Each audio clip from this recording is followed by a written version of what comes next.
Dura, huwag mo anuhin.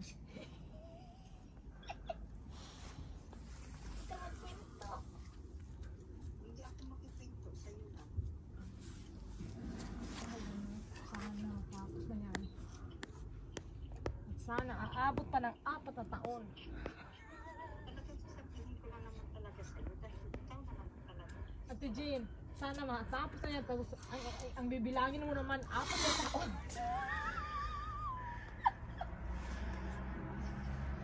Sana matapos na yan. Tapos bibilangin mo naman yung 4 na taon. Wala nang katapos ang magbilang.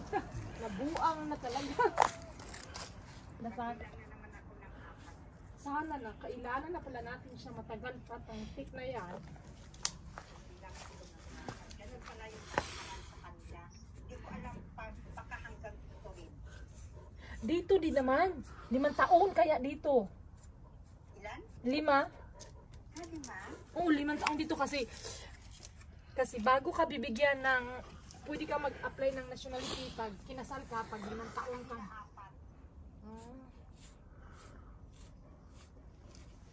Pero may bawas na. Yan ka mo. Hala lang, huwag ka na mag-isip ng gano'n. Isipin mo lang mo, kapag-ikat, ano na. Hala na si Batman, hindi ka naman burang. Hanap ka pa naman ng iba kung ano nangyari sa buhay, no? Laan mo na, ang importante magkapakil. Bahala na si Batman. Buhinot na lang yan. Importante magkapapil eh. Patuloy ng pagkakas at patuloy magtrabaho. Malay mo, magpakalap ka pa ng iba.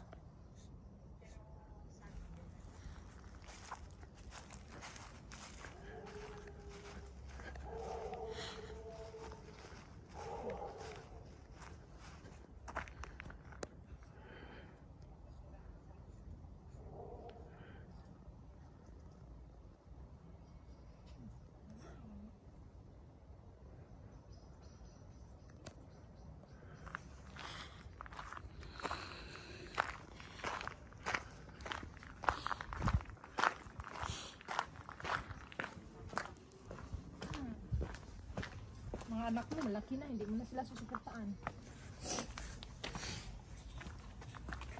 Huwag mo nang isipin mo, huwag mo nang i-stress ang katawan. Siguro ako na rin ang pinakamasaya pag natuloy ko na yan.